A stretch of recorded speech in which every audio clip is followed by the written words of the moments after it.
Bonjour tout le monde, j'espère que ça va bien. Aujourd'hui, je veux parler d'un sujet qui peut être quand même assez difficile, mais je pense que c'est important puis j'ai l'impression que c'est sur mon cœur présentement. Qu'est-ce que ça veut dire être un chrétien, en fait? C'est quoi la différence entre un chrétien puis un chrétien tiède, fait qu'on dirait lukewarm en anglais? Je pense que c'est quelque chose qui est important. Je prie Seigneur pour que tu me guides dans cette vidéo puis que je puisse bien m'exprimer, toucher les cœurs si c'est ça ta volonté, puis que je sois capable de rester humble. Amen. Ok. Fait que voilà, j'ai l'impression que c'est sur mon cœur présentement parce que je vois beaucoup de gens qui se disent chrétiens, mais qui n'ont pas les fruits d'un chrétien. Ce que je veux dire par là, c'est que il y a une différence entre donner ta vie à Jésus puis juste dire ah oui, je suis chrétien. Par exemple, je me prends comme exemple. Il y a quelques années, je disais oui, je suis chrétienne, oui, je suis croyante. Mais si je regarde aujourd'hui la personne que j'étais, ben je lui dirais non en fait. T'étais pas une chrétienne. T'avais peut-être une croyance à quelque part, mais t'étais pas une chrétienne. Parce qu'à la base, ce que ça veut dire, puis on le voit, les premières personnes qui se sont faites appeler des chrétiens dans la Bible, c'était ceux qui suivaient Jésus. Ils étaient des disciples de Jésus. Ils croyaient en lui, en sa résurrection, au fait qu'il était Dieu, comme il le dit. Puis, ils croyaient aussi en fait que suivre ses enseignements était la bonne chose. Donc, le mot est un peu déformé aujourd'hui, il est utilisé pour plein de façons, il y a un sens qui est très large. Mais à la base, c'est ça. Si tu es un chrétien, tu crois en Jésus, puis tu veux vivre ta vie comme Jésus nous l'a enseigné. Puis ça, c'est quelque chose qui est important. Je vois souvent des personnes qui vont juger les chrétiens, par exemple comme moi, que je suis qualifiée d'une chrétienne intense souvent, mais qui seront pas prêts non plus à dénier Jésus puis à dire « Oh non, je crois pas du tout en Jésus ». Puis ce que je perçois là, ma compréhension de ça, c'est que en fait, il y a beaucoup de personnes qui voient le bien en fait en Jésus, qui comprennent qu'il y a vraiment eu quelque chose de spécial avec Jésus, mais qui sont pas prêts non plus à donner leur vie à Jésus, à le suivre, puis à dénier leurs désirs à eux, les désirs de leur chair, pour le suivre lui. Parce que, on va se le dire, c'est quelque chose qui est difficile. C'est pas tout le temps facile d'être un chrétien. Tu vois le monde autour de toi faire des choses, puis veux pas, des fois t'as la tentation, des fois tu dis, ben d'un coup que je rate quelque chose, puis toi aussi tu veux aller vers ça. Mais on a appris qu'en fait, ces choses-là, c'est un peu des mensonges. Ça peut t'apporter un plaisir qui est temporaire, mais c'est pas ça qui va te donner le bonheur ultime. On le sait parce qu'on a souvent essayé par nous-mêmes de le faire.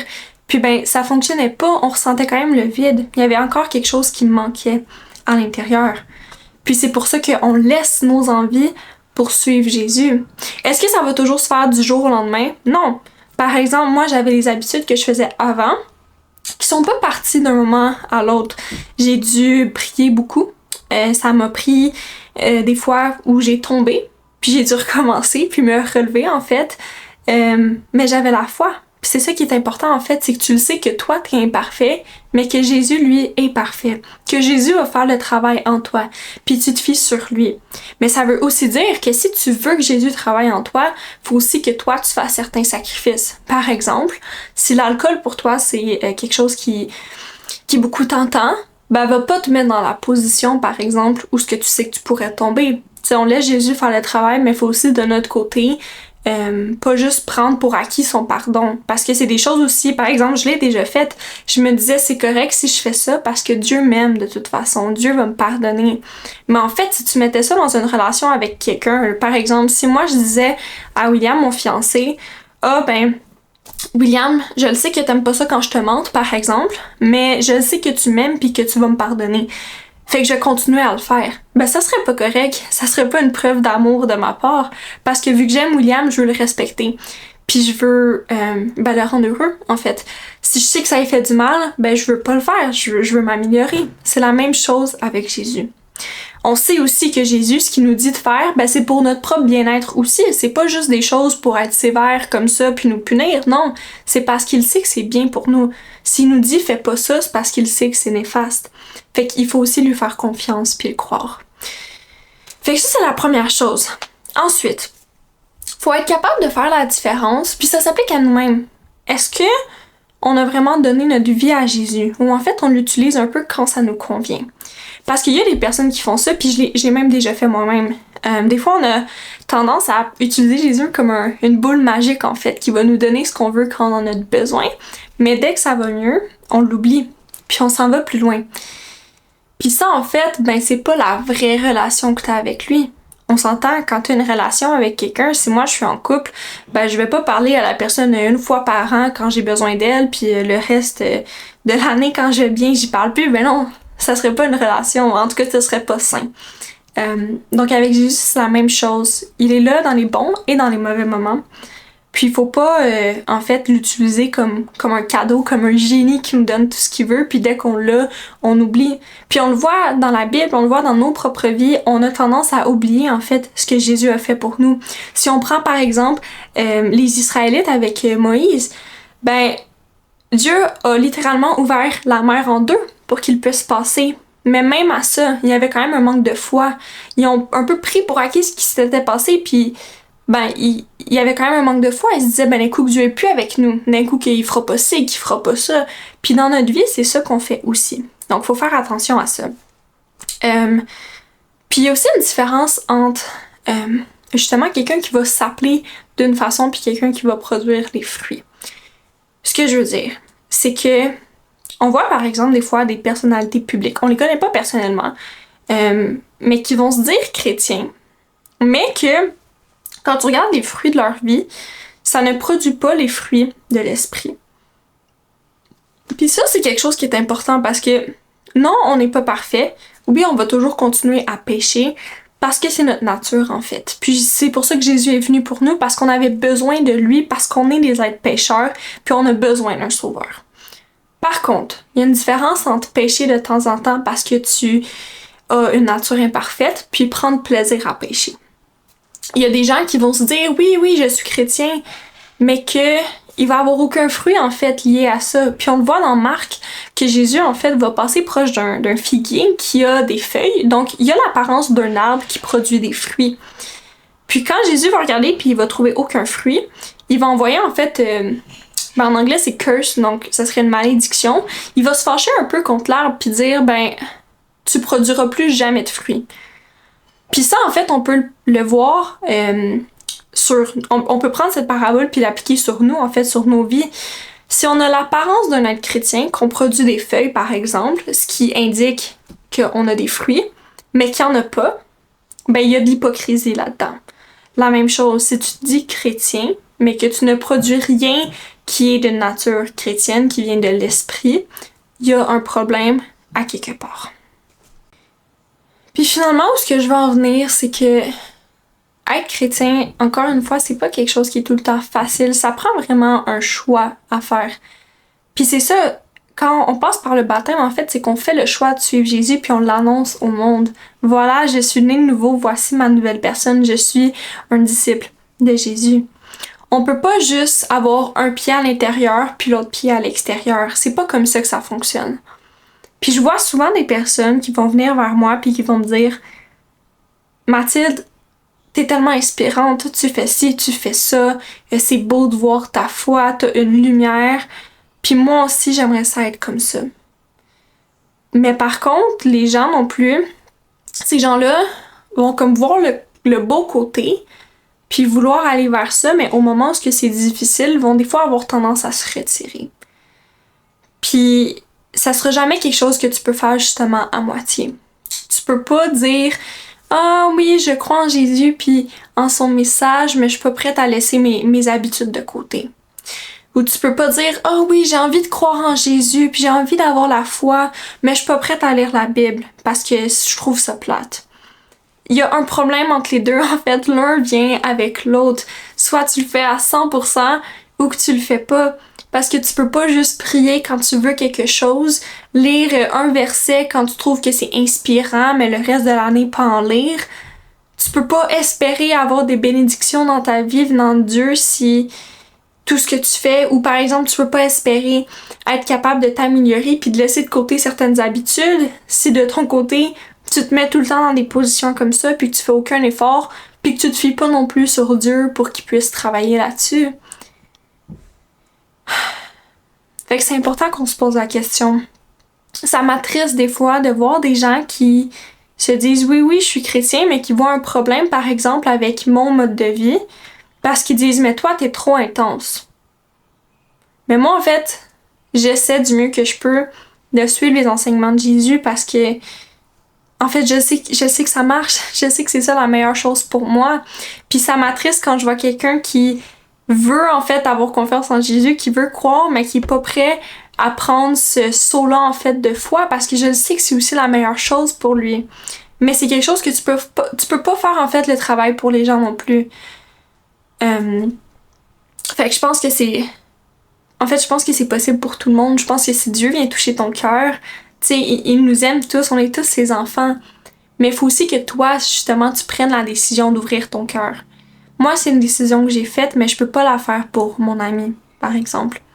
Faut que cette personne-là décide par elle-même de suivre Jésus, de lui donner une chance, au moins.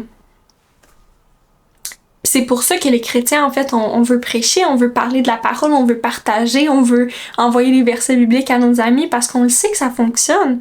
On le sait que ça nous a apporté que du bien. Mais on peut pas non plus forcer ça sur les gens. Tu peux jamais forcer quoi que ce soit sur n'importe qui parce que ça sera pas stable, en fait. T'auras pas une fondation qui est solide. Fait qu'aujourd'hui, je suis pas là pour te dire que tu es un vrai chrétien ou que tu l'es pas. Parce que même moi, des fois, en fait, j'ai l'impression que je fais pas assez bien, que je pourrais faire ci, que je pourrais faire ça, que je pourrais être une meilleure chrétienne. Mais on sera jamais parfait.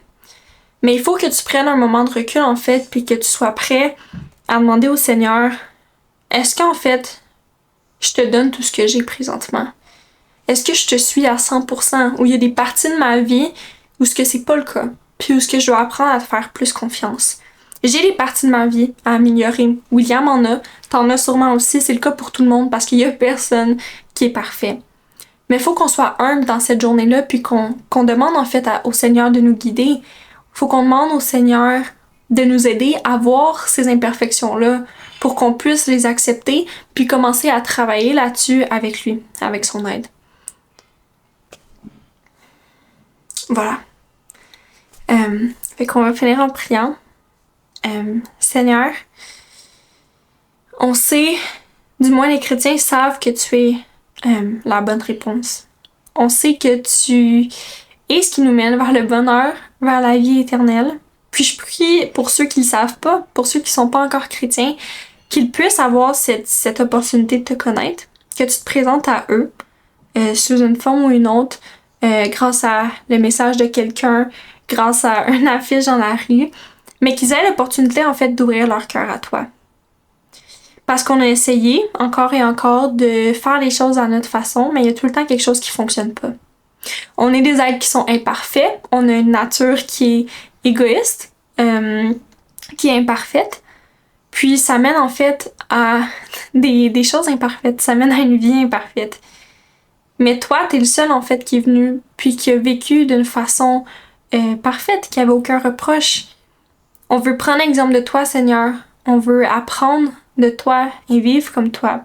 Puis on sait qu'on a besoin de ton aide pour ça. On sait qu'on sera pas capable tout seul de nous améliorer puis de devenir comme toi, mais que toi seul peux travailler en nous. Et on prie pour que tu travailles sur les parties de nous qui ont besoin d'amélioration. On prie pour que tu sois capable de... En fait, on prie pour que tu nous révèles, parce que tu es capable, mais que tu nous révèles ces côtés-là à changer. Qu'on soit capable de rester humble, puis pas de se fâcher contre toi quand il y a des choses qui fonctionnent pas, mais en fait de faire une introspection, puis de regarder notre cœur. Qu'est-ce qui a besoin d'être changé, Seigneur? Je prie pour qu'on soit capable de laisser certaines habitudes néfastes de côté, puis qu'on soit capable de les remplacer par ta présence, par de la prière, par la lecture de tes écritures.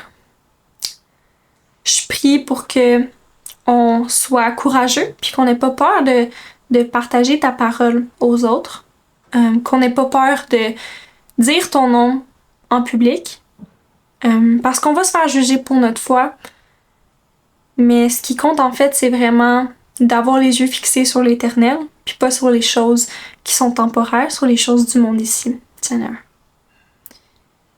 Je prie pour que on soit capable de faire ça, de se fier sur toi, de garder notre focus sur toi, jour après jour, puis qu'on soit capable en fait de se rapprocher dans notre relation avec toi.